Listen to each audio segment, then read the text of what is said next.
true crime case for you today, and today is the case of Lindsay Hawker. Lindsay Hawker was a student that went over to Japan in order to teach English for like a gap year and was unfortunately murdered over there. So let's get into the story. Lindsay Hawker was a 22-year-old lady who was from Coventry in England.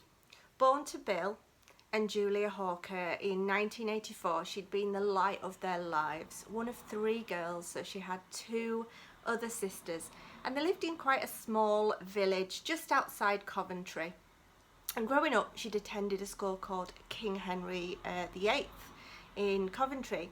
She'd been a really good student. She'd put her schoolwork first all the time, and put that over really going out with her friends. Although she was really a sociable girl, she really did work hard, and she wanted to be a GP one day, and so she got really good grades. Her parents were so proud of her, and like I say, she had aspirations to be a GP one day, and everything just seemed to be going so well for Lindsay. Lindsay had a really lovely boyfriend called Ryan, who she absolutely adored, and she just grew into this beautiful young woman. She was particularly eye-catching with her long, dark, natural hair, natural features, big brown eyes. She was tall and slim, and her dad said when she walked into a room, people would just turn to look at her. She never dyed her hair, she never wore makeup. She was just naturally very, very beautiful,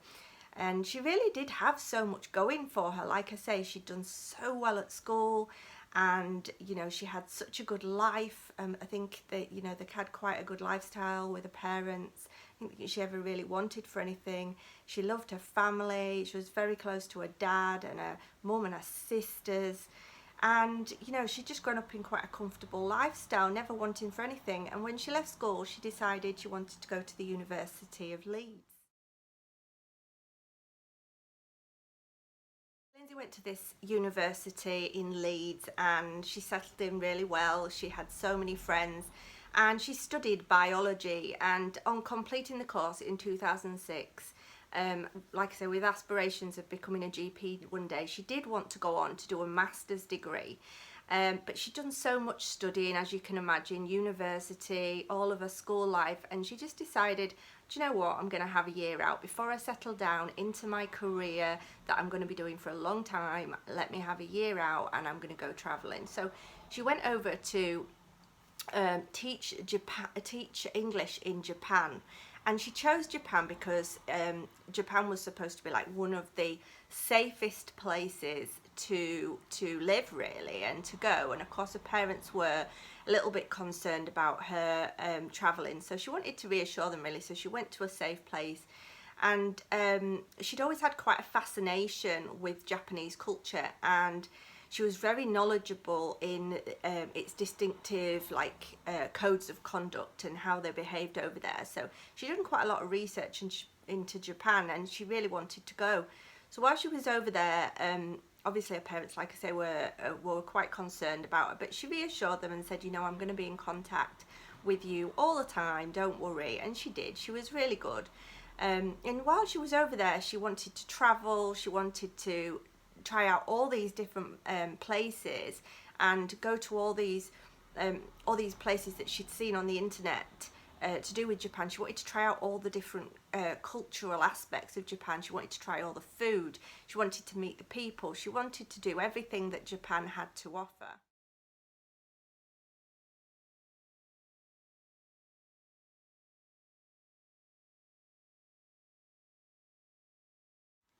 So while Lindsay was over there, she was going to teach at this one of Japan's largest private schools teaching English.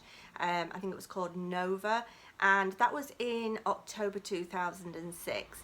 And she was very well read, very hard-working, such a fun, happy girl, and she had so many friends and a really good relationship with everyone. So she was upset to leave everyone, but like I say, she said, I'm going to be in contact with you all the time. And so Lindsay flew out to Japan, and a short time after she'd been there, she realised that the place she was living in actually wasn't as nice as she thought it was going to be. And you know, there were people shouting in the street, Gaijing, Gaijing, which is, it's like a derogatory term for foreigner, and she just didn't feel quite safe or happy there.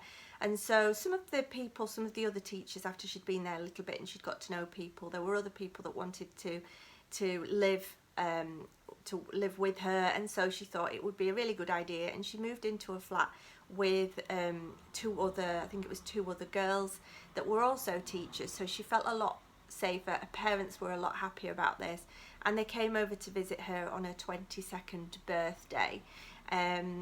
And, you know, after she'd moved to this better part of town, she just felt a lot happier. While she was over there, her dad would be constantly in contact with her, and he'd be saying, you know, when you're on the train, keep your head down, don't draw attention to yourself, because obviously she was a very, very attractive young girl, and, you know, people would stare at her all the time in England. So, of course, in Tokyo, she was thought of as unusual because she was different looking, she was English. And with her being so pretty as well, you know, her father did not want her to draw attention to herself. But she used to kind of reassure him, and she'd say, Dad, you know, this is my community now. Everybody knows me. Everybody knows I'm a teacher. Don't freak, Dad, was like one of the things that she'd say often. This is just crazy Japan. And, you know, he recalls that sentence being said quite a lot. Must have been over phone calls or text messages. And then on the 20th of March, she was on the train, and there was a guy sat opposite her. Now, she'd probably seen him, but she probably didn't want to draw attention to herself. She had her head in a book, but she had noticed that he was there, and he was looking across at her, I think. And so the train stopped, and she got off at her stop, and she was looking for her bike to ride back to the apartment when the guy that had been sat opposite her on the train got off as well, and he came over to her and he started trying to make conversation. And he was saying, you know, oh, you're my English teacher. And she kind of said, oh, no, you know, I don't think I am. And he said, yeah, but you are an English teacher, right? And she said, yes, I am. And then kind of, she didn't want to start any conversation with this man. And so she got on her bike and she cycled away back to the apartment. But this guy decided he wanted to know more, and he wanted to try and chat Lindsay up. So he followed her. Now, of course, Lindsay was on a bike. This guy was a very good runner, and he ran after her all the way back to her apartment. Well, of course, by the time he got there, he was out of breath. You know, he was thirsty, and so he followed her back to the apartment, and he said, you know, still trying to chat her up. And he said, you know, can I have a glass of water? And of course, Lindsay thought, this is a bit strange. Why has this guy followed me all the way back? But in a way, she sort of felt sorry for him more than anything. And so she gave him this drink of water, and she felt safe enough because she knew, she did check first that these two people that she lived with were in at the time. And so she gave him a drink of water, and he just came inside the door and had this water. And so after various attempts of trying to chat Lindsay up and not really getting anywhere, then he asked her if she would give him an English lesson, because he knew she taught English, so maybe that was the best way to get her attention. And asked for a piece of paper and a pen. So Lindsay, of course, gave him this piece of paper and a pen. I think she just probably wanted rid of him at this point and thought, just give him a piece of paper and a pen and he'll go. So anyway, he drew a picture of Lindsay's face on this paper. And while he was at it, he also put his name and his email address and his telephone number. And he said, please call me, you know, I want this English lesson. And then he went. I think she was probably quite pleased to see the back of him, to be honest. And Lindsay explained when she emailed her boyfriend Ryan, you know, she told him about this guy and how he'd followed her back. But she said, you know, she wasn't scared at all. She said she was kind of more amused, and she felt sorry for him a bit. She kind of felt it was a bit ridiculous. And so anyway, after a few days, Lindsay thought, well, he wants an English lesson. As long as I provide him with this English lesson somewhere in a public place, then, you know, it's got to be safe enough. Well, this guy's name was Ishinashi, if I'm pronouncing that right. I'm obviously not from Tokyo. And in order to arrange this lesson, the private school that she worked at would allow them to do private lessons, and she'd done them before. But they'd said, you know, as long as you tell us where you're going, who with, and at what time, and you also do it in a public place. And of course that's what Lindsay did. I don't know whether she actually told the school, but she told her friends that she was going out to teach this lesson, and she'd done it in a public place. And so the arrangement was on this Sunday coming for her to go to this cafe and to teach Ishinashi some English. So that day, that Sunday, Lindsay met Ishinashi at the cafe to teach him some English. And she taught him some English, and she had plans that night to go to a party with some friends. And so anyway, the English lesson finished, and Ishinashi realised that he didn't have enough money to pay Lindsay for the lesson. So he said to her, you know, come on, it was a really bad day this particular Sunday. The rain was really coming down. It was really heavy. And he'd said, we'll get a taxi. I'll stop off at my apartment and get you the money, pay you for the lesson, and then you can go home. Great idea. The rain was coming down, so they did. They got this taxi together.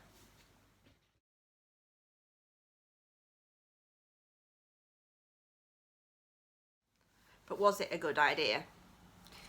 So the taxi driver took them to Ishinashi's apartment and pulled up outside. Now, he obviously told the police afterwards that he remembers dropping them both off. There was also CCTV to show that Lindsay was there with Ishinashi at the apartment block.